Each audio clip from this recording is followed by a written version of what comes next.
I'm going to go to the person that when my assistant said she's on the phone, I said, uh-oh, what did I do wrong now? So our General Counsel, Vicki Shirley. Thank you, Governor Hosseini. I've been asked to provide you all with an overview of Senate Bill 1994, which became Chapter Law 2012-129.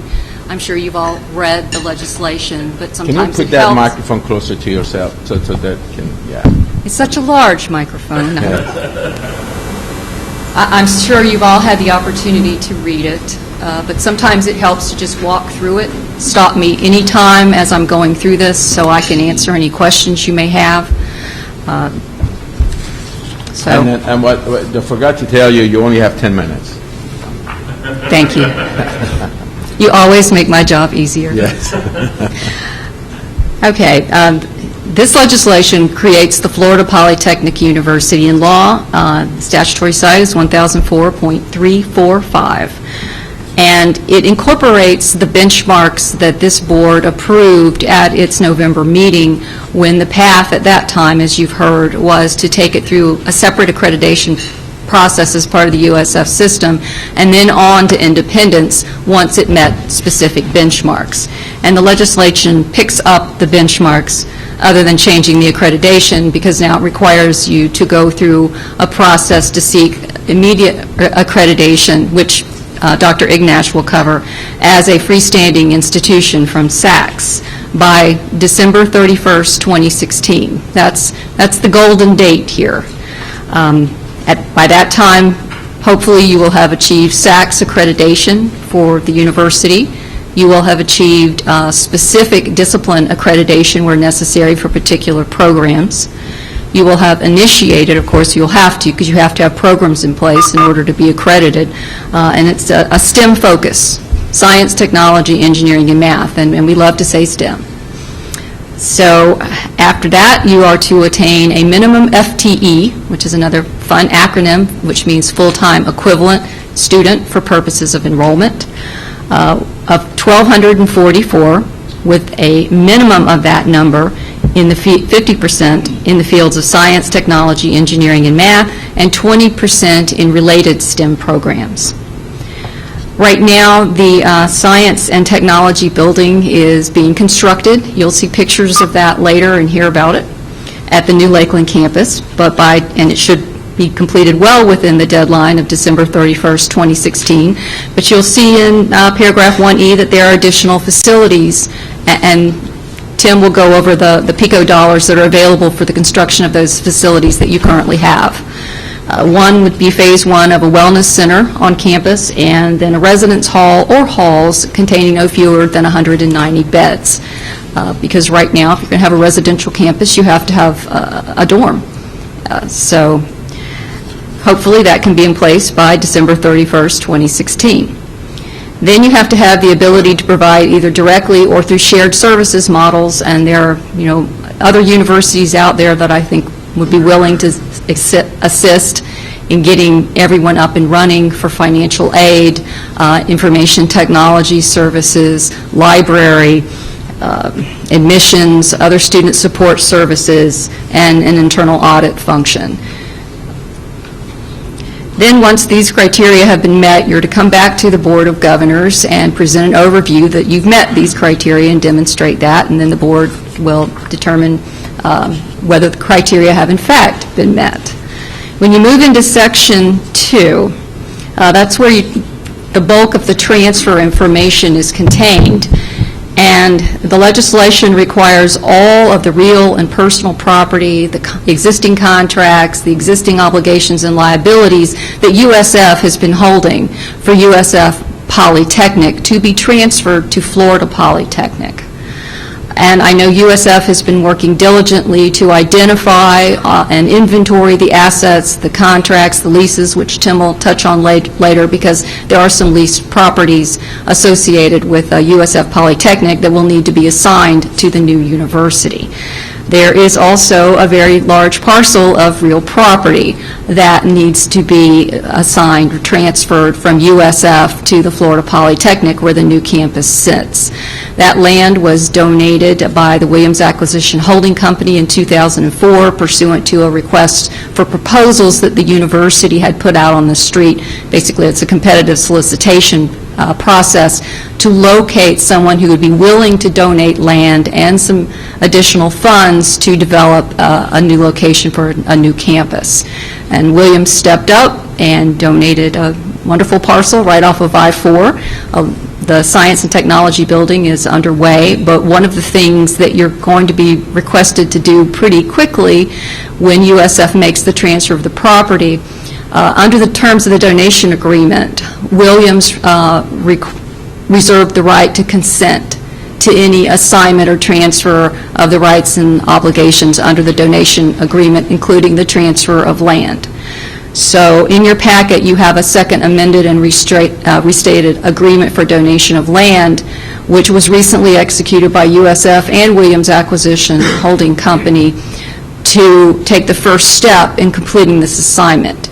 You will have to agree to accept those obligations in the donation agreement, hold USF harmless as you move forward, and then they can go ahead and transfer the property over. Now, Williams does maintain the right to consent if you, in the future, if there is ever a decision made to transfer the property to another entity. You would have to return to Williams under the terms of the donation agreement, even as restated, and obtain the company's consent. So I have the original. When you're ready to go with that, we'll have another meeting, and I'll be there and present you with the original document. Like I said, you have a copy in your packet, and I would recommend that you review it, and I know that Mr. Wilson will certainly, as a lawyer, review it. And again, you are going to need the services of counsel, either hiring an in-house general counsel, yes, I'm making a pitch for my profession, or choose an outside counsel for, the immediate needs of the university, legal needs going forward. Then moving in, yes. Vicki, there's a question here from Mr. Martin. Is there a time certain for the transfer to take place? We are trying to move as quickly as possible. No, there's not a time certain for the transfer to take place. So as soon as you're ready, as soon as you are ready, they will transfer. Okay. That's USF to transfer. The land is in the name of USF, and so as soon as you're ready, you accept the agreement, then they will transfer the land immediately. Right, and that would be one of the first orders of business. I know USF wants to move these transfers forward as expeditiously as possible because they also have funding that hangs in the balance to ensure that these transfers go forward. Is this a Williams company out of Oklahoma? That's a good question. Mr. Chair, just real quickly, because there are no doubt so many question marks swirling around in your minds about next things, next steps. When we say when you are ready, as you might imagine, starting your own businesses, many of you are working in institutions, there are basic blocking and tackling things that have to be accomplished once you are in place, officially have your leadership selected. Things like opening a bank account to be able to handle dollars that flow, be able to start to hire personnel, to decide what short-term, long-term leadership is going to look like, not just for the institution itself, but for the various components of the institution, to oversee the continued construction, to oversee the beginning to formulate academic opportunities, and so on. Well, we're prepared to talk about all of those things with you. I just didn't want you to think you're going to have to go off in a room and figure it all out yourself. But back to where I started. As soon as we can help you get yourself up and in organized fashion, that's when transfer of assets can begin and other responsibilities that you will have. And we're going to do everything we can to expedite all of that. Okay, thank you. Paragraph 2 of Section 2 requires the transfer of the Florida Industrial and Phosphate Research Institute, commonly referred to as FIPR, to USF, to the new Polytechnic. And Mr. Jones will explain a motion that our board approved related to FIPR in a few minutes as far as its continuation of operations. We needed to take some actions to keep operations funded and operating through this transition period. Section 3 relates to establishing a direct support organization or a foundation, which I'm sure Mr. Goodell is very familiar with in working with UF. It'll be once you're up and you're running, USF holds donations that were donated for the purpose of USF Polytechnic, and those donations held in their foundation are to be transferred to your foundation once it has been created and then certified by this board. All memorandum of understanding that existed between USF and USF Polytechnic was basically rendered invalid by this act. And I don't believe that there was much in the way of what we call MOUs outstanding. Another issue that you're going to need legal counsel for, and most likely a pretty specialized counsel, is the assignment of an FCC educational broadband service station license that USF holds. It's to transfer the portion of the license that relates to a specific FCC-determined reference point in Polk County. And there's an excess capacity lease that is related to that license, and you have to go through an FCC assignment of authorization process to obtain FCC approval to reassign the license to a new entity.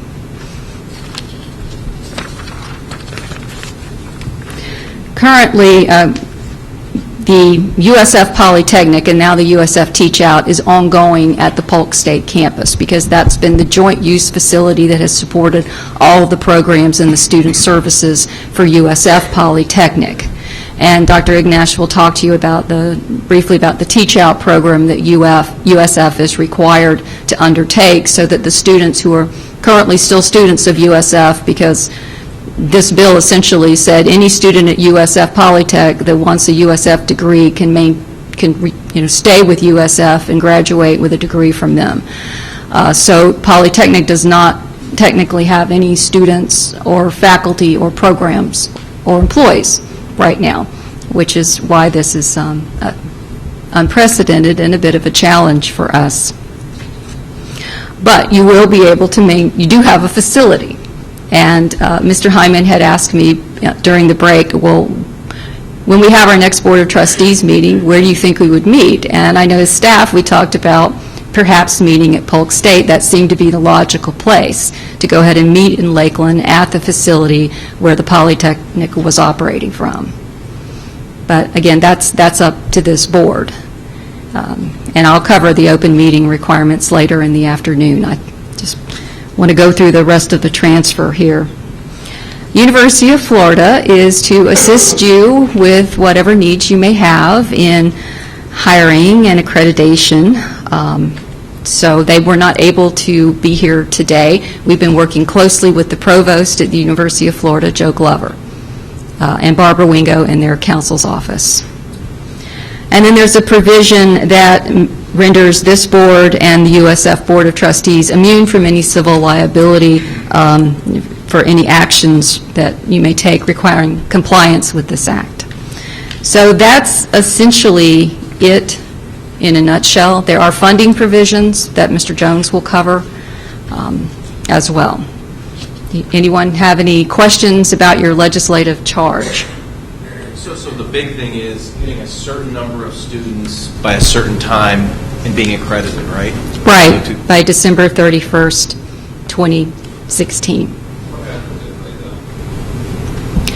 Well, there's not any type of ramification in the legislation, and since they have to come back to this board for confirmation that they've met the criteria, I think we have some latitude, and there may have to be a legislative change. Okay. All right. Thank you, Vicki. Did you tell him that They don't want to call from you? No, you probably don't want to call from me, but, No. Okay. no, I'm trying to help. What I'm going to do is that I'm going to move into elections of officers of the Polytechnic and so forth. But I want to just put a 10 seconds of commercial. This is only personally me. This is one board member's view. I want to just give you some ideas. One is, and you probably heard that, I am not for tenure. I think tenure, when it started, was a very good process. You know, freedom of expression, freedom of academic expression. Today, I've been on different educational board for 20 years. I have never seen a professor that do not having a 10-year or not a 10-year, they do not show their freedom of expression. I think there is plenty of opportunity. And the reason that I say that I'm not for it is because I think that in order for this university, Polytechnic University, to be successful, you need to have the best of professors. The best of professors, they don't care to get a 10-year. They do care to get a contract, because if somebody is going to move from California and come to Florida, or from Massachusetts to Florida, they want to make sure they do have a contract, but they don't care to have a 10-year because they know, as good as they are, they will always get a job. So the other thing is, Gen Ed. I have learned our university system, they use the lower level of education to pay for the higher level, meaning they will have classes in history of and put 300 students in a classroom. Well, call a spade a spade. We have 28 wonderful colleges in the state of Florida. They deliver education much cheaper than the university system. So you may want to consider telling your students, get your Gen Ed somewhere else, and we will be here to give you the best of education going forward. And that is going to cost you more, but I think in the long run, and all of you in a business, if you know exactly what something costs, then you can work on that. But instead of taking money from one place and spend on somewhere else, and on and on and on, what I think is very important to us to deliver the education at the most efficient, effective, and cheapest way possible to the state of Florida. The next thing I want to mention to you is the community involvement. You may ask that, why? And a student that will come to Polytechnic University, because these are STEM degrees, and usually they have high SAT, ACT, they come from with great grades. Why would they come to Polytechnic University? Especially when you get started. You have no football team, as somebody mentioned. You don't have much to offer today. The only way you will able to bring those students is you offer something special.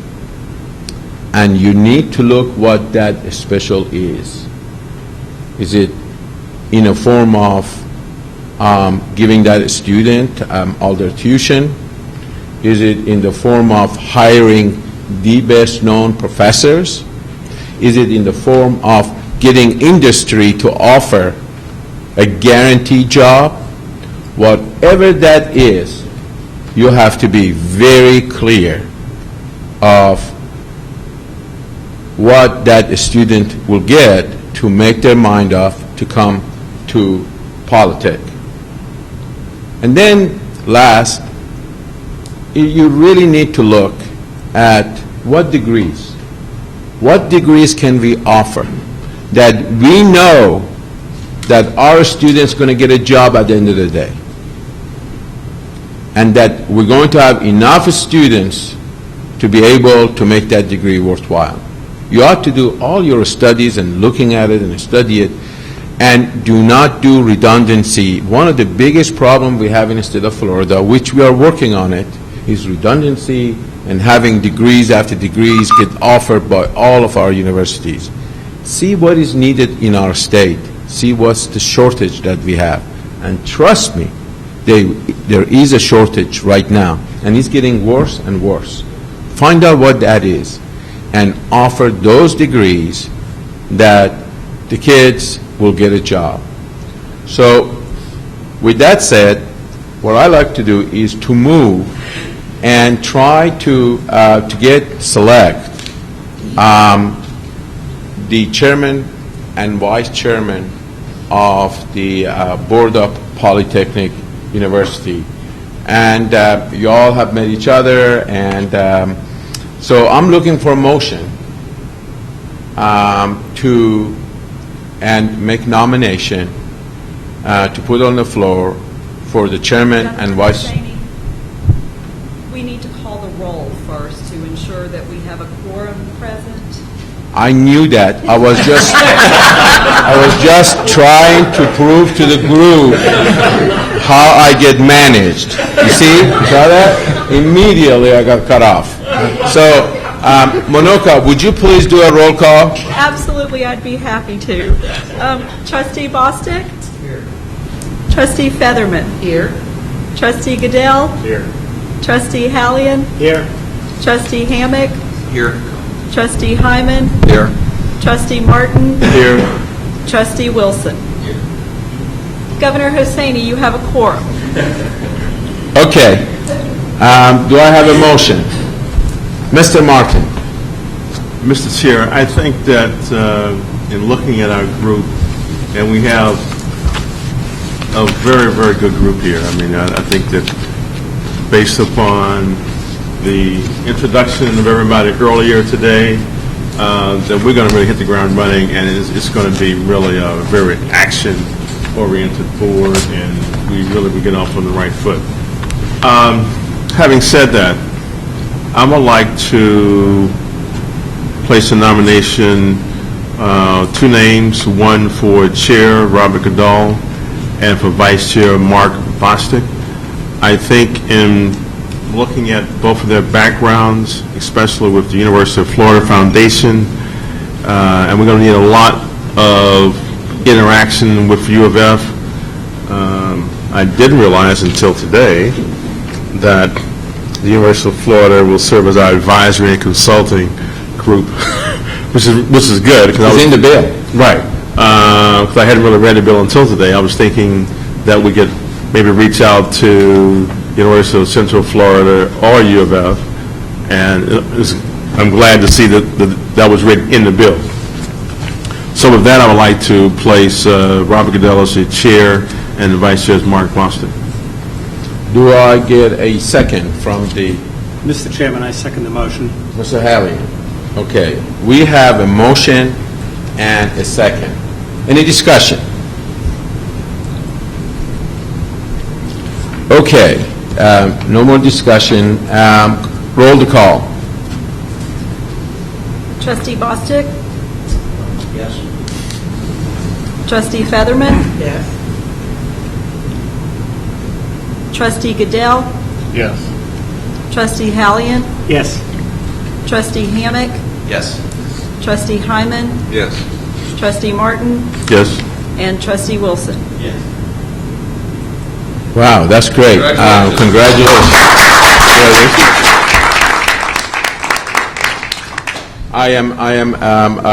Congratulations, because, the chair and vice chair get a special pay. Mr. Goodell, would you like to say a few words to the board and to your board and to our committee? I would, thank you. One thing in my career, I've taken on some well-undefined and oftentimes daunting tasks. And I actually enjoy that more than things that are better organized. So looking at this group, I think the excitement that comes from this group, I think, is energizing. But I am driven by the famous words of Thomas Edison, who said, "Vision without execution is hallucination." So in my career, I'm very much a strategic planner, a task-oriented person, and I focus, once you've established the visions and plans, to get it done. And we have a lot to do in a very short period of time. We've got to build some foundations that have to do with both creating what I call a very short elevator speech that all of us carry with us when we run into people all over the state. And as many people as I've talked to already about this, there are as many opinions about what this is as there are people. And as a consequence, our first challenge is going to be for all of us to get on not only on the same page with a vision that we can recite, but understand and believe. The second is, we've just bought a business with a building under construction. And having been involved in construction of buildings all over the world, this is one of the things we need to focus on immediately is to making sure that we have a limited amount of money, and as a consequence, that's the last thing we want to do is spend it on physical facilities that we don't need or overruns. And then we've got the daunting task of coming up with an execution of design of our own academic endeavor, which is going to be in and of itself not only creative but difficult. Having done that, initially you can break down the food groups of what has to be done into the various components. And given the fact that there's only 8 of us, and assuming that you would like to work with someone else, that basically breaks down into essentially 4 different task groups. I've looked through those tasks, and I think it manages what I think the staff has shown me as being important. But at the same time, I don't want to be so presumptuous as to take your individual backgrounds and assign them. But what I'm going to do is send out a draft of of the tasks and where I would assign everyone, fully expecting everyone to say, I appreciate that, but I'd like to do something else. The something else, quite honestly, is that if we do the tasks that we're assigned, do the blocking and tackling of the fundamental building of this institution, it should give us all the time to be on the most important committee we all want to be on, which is vision. We need to do our tasks, get it done, and spend the quality amount of our time talking about what do we want to be when we grow up. And there are no bad visions. There are no bad ideas. I am creative up to a point. I need a lot of help getting beyond that, and I'm excited to listen to everybody talk about what we can be. And quite honestly, there are a lot of other people in the state who are equally excited about listening to us talk. There's an old Chinese proverb that says, success has 1,000 fathers and failure is an orphan. My hope for this is that when we launch this university in 24 months and the 3 or 4 years beyond that there are thousands of people, all whom are going to take some credit for what we've done. This is not about us. This is about a whole lot of people whose lives are going to be impacted by this for many, many years to come. And the only way this is going to be a success is if we get thousands of people to buy into it and quite honestly take credit for it, even if we did all the hard work. I can tell you in a very short period of time, in the last 3 or 4 days, after the governor announced our appointments, I happened to go to Scotland to play golf, which was probably, as my wife says, the last time you're ever going to do this because you're too old. I came back and a lot of people had reached out.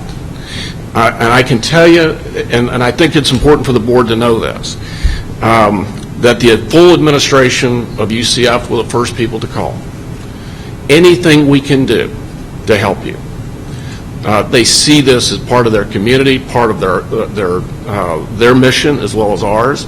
I can tell you that all the important people at the University of Florida could not have been more happy that Mark and I and others have volunteered to do this.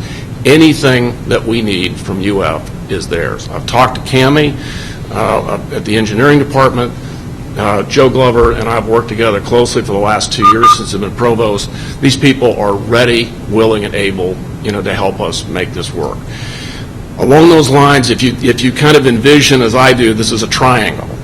Beginning up in Gainesville, going down to Tampa, across to Daytona and Embry-Riddle. Every single institution in here is going to be our collaborative partner who will be part of this success. We will reach out to them. They're going to reach out to us. I am well aware that there's some social issues and maybe some hard feelings as to how this is done. I will tell this board and anyone that cares to listen, we will rebuild this bridge with the University of South Florida. That community is where I grew up. They're very, very important to the success of Polytechnic. And we will work hard to rebuild that quickly so that everyone within this triangle, and there's a lot of institutions in here that are going to make this, their baby along with ours.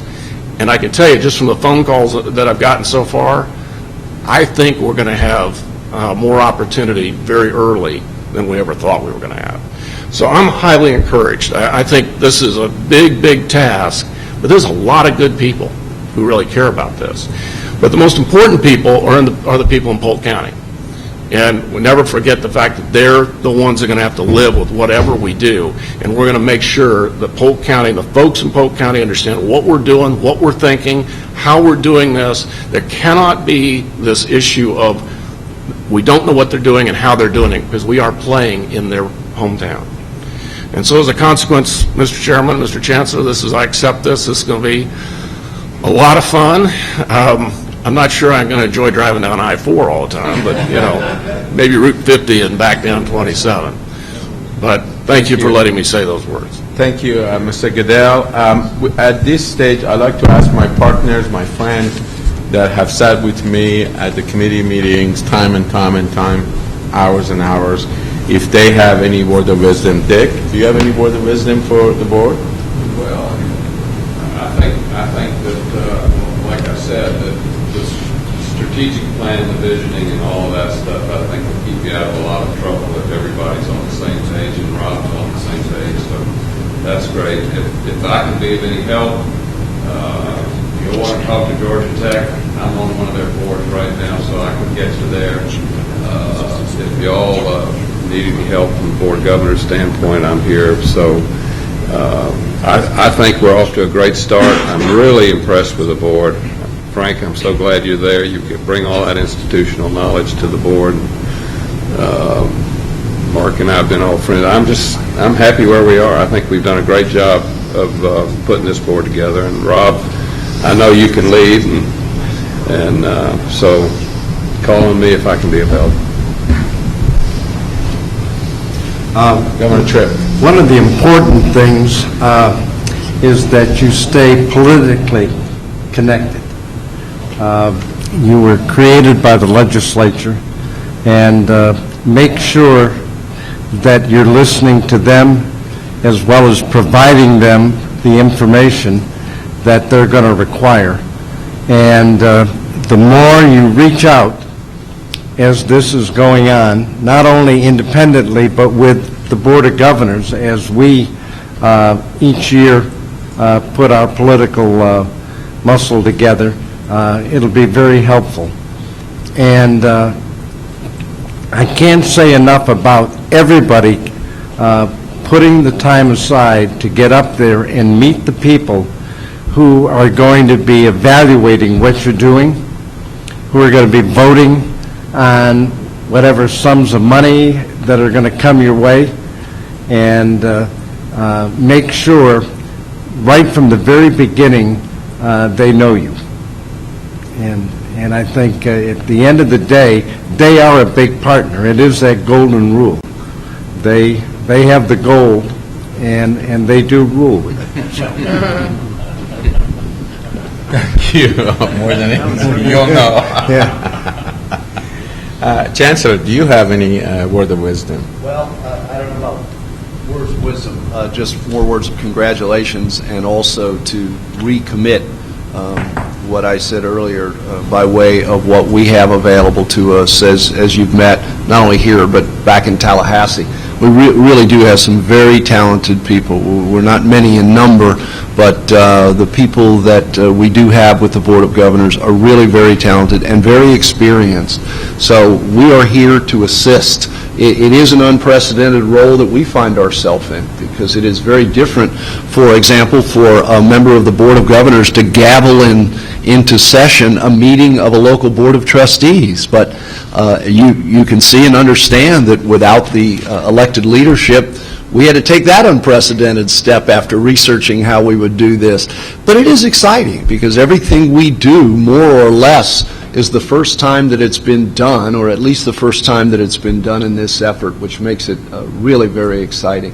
And so to that end, we will have, I think, a bit of an unprecedented role with you as partners until you are up and have reached critical mass of operation, of leadership, of staff, because as mentioned more than once today, all of those things still await your attention. Those basic first steps that you're going to have to take to begin to build this monumental opportunity, one brick at a time, one person at a time.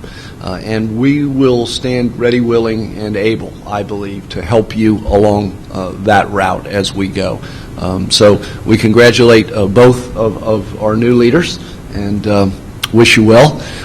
We look forward to working with you as you represent this board, and all of you now having been put into place and now having your appropriate leadership designated.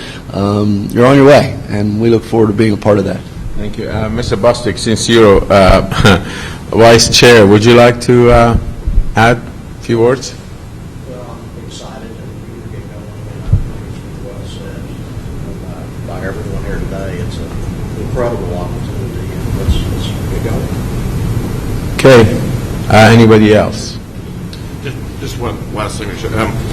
But, my view is that as soon as I get to the staff, I would hope we could convene our first meeting within the next 2 to 3 weeks.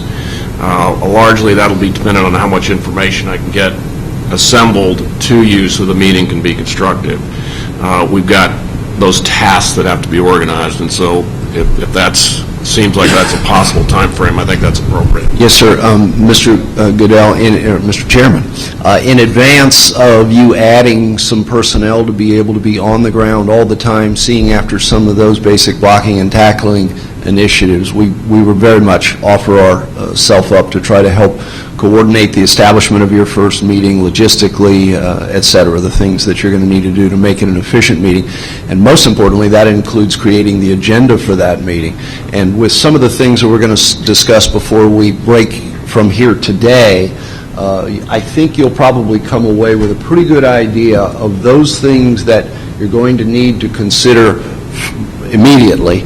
And as stated, the only thing that is currently going on the ground is the facility issue. So that's clearly something you're going to want to get your arms around first. But then there are other issues we'll talk about before we leave here today, about those very short-term objectives you're going to have to meet, and then develop the longer-term issues you're going to have to deal with. And we will, not only here today, but between now and your first board meeting down there, want to try to help in any way we can to set that agenda for you, with you, so you know what you have to accomplish and by when. Okay. Anybody else? All right. So to all of you, thank you. Thank you for wanting to serve our kids and our state. I really appreciate that. I know you all are very busy. You're busy people. You have a lot of things in your plate, but for you to be willing to give your time to this magnificent university that will be, it's wonderful. So with that, I'm going to turn over the gavel to the new chairman of Polytechnic University. You can't believe how much I've been waiting for this. to the new chairman of the Board of Polytechnic, Rob Goodell, so he can conclude the meeting of Board of Trustee, and then there will be lunch, and after lunch, there will be presentation from the Board of Governors, and Chancellor Bogan will be conducting that meeting. So I'm going to come over and... I thought you only got those when you resigned. You're going to wish it was a lot bigger. There you go. All right, is there any further discussion from members of the trustees who would like to... Scott, do you have any comments or questions or things you would like to do before we adjourn this meeting in advance of the next? I was talking with Randy. I mean, the challenge is new university, non-accredited, in the middle of nowhere. Not many doers, not to insult anybody, but you're between, two big cities, Orlando and Tampa. So the question is, how do you attract people? How do you attract, kids, new students? And I think you've got to do it in an innovative way. I mean, we say this is challenge, this is new, but the reality is there's been hundreds of universities that have been started. I mean, there's a boilerplate to start a university, right? You marketing, you hire your product, which is your faculty, you market it, you come up with some innovative spin, you slowly bring bodies to the campus. It'd be cool to try to do something, really new. And the really new, whenever you try something, you can succeed or you can fail. Obviously, I want to try like heck, and I'm sure everybody else is. You want to see this thing successful.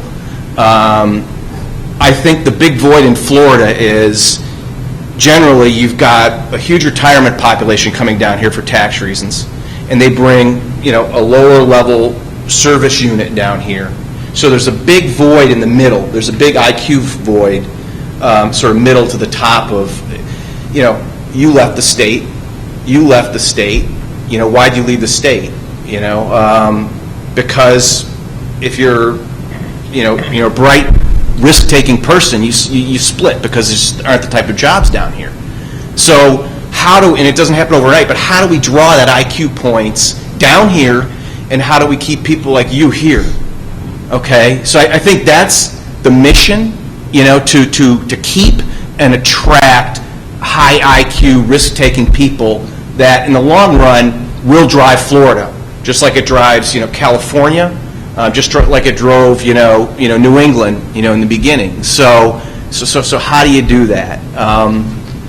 And like I said, I'm totally new to this education thing, so I might be fired, at 5:30 today because I'm crazy in terms of the things I'm trying to do. But what you don't want to have by 2016 is have a huge spend and nothing to show for it, right? So I think if we keep our spend low, okay, in this sort of, what I like to call, this experiment, this incubator thing, I think we're keeping our risk from a business standpoint low. We're throwing some money at it, not a ton of money, and then you kind of see what happens at the end of 2016. And ideally, what I'd like to see at the end of 2016, it might be 100 kids, it might be 500 kids, but I want those kids to be at that high IQ risk-taking point, okay, engineers, and I want them to stay in Florida. I don't want to train them and have them split. Okay, so how do you do that? And some of the ideas, I was shooting when I met with Maury and Governor Scott was, okay, to get these people here, and not just from Florida, but from Boston, from Raleigh, from Atlanta, I think you're going to have to offer up, a free, 3 or 4 year education, and what would be great would be a guaranteed job, a job in Florida for 2 years, and private companies, the Harris's, the Citrix, those types of companies, the state, say that and commit to hiring, a couple of people. I'd hire 2 bodies, okay, and guarantee them jobs for 2 years. And then what you do is you get a heavy involvement of the private group to donate time, for the education process. So, I'll send, a senior, information security engineer, a top, cert, a top network engineer, a top systems engineer, to help do these hands-on, sort of training, things. And then once I've dedicated that time, I've dedicated my people's time, then at the end of their 4 years, you have kind of like a draft, where you say, I'm going to draft kids in the $40,000 to $80,000 range, and now the private companies that have spent time with these kids know who they want. So you say, maybe 70% of the kids that come to this university are going to be guaranteed jobs, and they'll be guaranteed jobs for 2 years in Florida in this particular salary range. And here's the types of jobs you're going to be guaranteed. Okay, so I've only been thinking about this for about 45 days. I'm sure a dozen people are going to say, here's why that isn't going to work. But those are the kind of ideas that I think will create long-term prosperity, and will fill that void in Florida's sort of that missing void in terms of Florida. Because we've been construction, tourism, agriculture. The problem with those industries is they're good industries for the top couple of people at top, and they make a lot of money. But you start setting up these technological jobs like the Harrises and the Citrixes, you're bringing these high-end jobs, to Florida, and so that's crazy ideas, and just kind of throwing them out there. But it'd be cool to see this succeed and be different from anything else in the country. It's kind of the way I look at it. Can you say hallelujah or something like that? Yes. When I was being interviewed for this, at the end of the interview, I think I said that if I were starting right now, I would organize a for-profit school. And the reason I said it is I've really looked at them, and there are some that are fraudulent, and there are some that are very good. But what they do is they don't get into some of the traps that public education and nonprofit private education has gotten into. They don't tenure faculty. They hire what they need as they need it on contracts. They don't build buildings. They rent buildings as they need them. So if they need to change, they rent new kinds of buildings. And this is for the most part. And they don't have football, sorry, but that's an expense they just don't have, and most schools in America lose a lot of money on intercollegiate athletics as opposed to intra-collegiate. And they also don't have to educate the whole person, and they don't have to provide the coursework and programs that a community needs. Public education has to do the latter too. So we cannot be just like the for-profits, but there are a lot of things that I think we can learn from the for-profits, and I would agree that we want to be careful not to overspend on to have the right facilities, and that's going to be difficult for us because we don't yet know the programs that are going to go in those facilities, and we need to build them correctly. So we need facilities that are partitionable and reorganizable. And just a few weeks ago, I went up to the University of Maine at Orono and looked at the wind propellers that they're designing and working on, and they take facilities that are 3 or 4 blocks long just to house one or two, a couple of these turbines. So in engineering, as things change, we need very flexible building kinds of programs. And I'm very excited to be a part of this because we do have a chance to do something really new and to learn not just from our own predecessors, but from the competitors who are out there now. Senator, I think I failed to mention before, which I probably should have, but Bill Hebner is a very good friend of mine, and he built Full Sail. Right. And if you had the opportunity, this board is going to have an opportunity to visit Full Sail. And Bill has told me on 2 different occasions that he sees tremendous synergy. I think that John Hitt has also said the same thing to me recently, that, we will make you better, you will make us better. Exactly. Not only a collaborative effort, but the ability to use their fixed assets. We can rent them. Right. We can work with them, we can collaborate with them. These ideas, it's not just us. There's plenty of thought process, around and inside this triangle that I think we take advantage of, and they're excited to show us. Seriously. So thank you for those comments. If I may I don't think what we're going to try to do here can be done in a vacuum in terms of the University of Florida Polytechnic. It's the entire university system, I think, is going to have to address and consider altering the entire process, so that, if there's going to be things, I think someone mentioned, there'd be a core, maybe look for your core education somewhere else and come here for the more specialized education. There may be things that can be done across the state to provide a more efficient way of providing a core education. We can't do that by ourselves, but that's something that's going to have to be a task of the entire university system. There's no doubt that I think there's an opportunity to do something different, but it isn't just us. And the entire university system is going to have to consider making some changes as well. Mr. Chairman, if I might, in talking with members of the Board of Governors over time about this, they recognize, and I'm almost to a person correct when I say they recognize the fact that once the Florida Polytech is up and operational, there will never be another starting point again. In other words, if there is going to be change created in the creation of the Polytech, it has to be done now.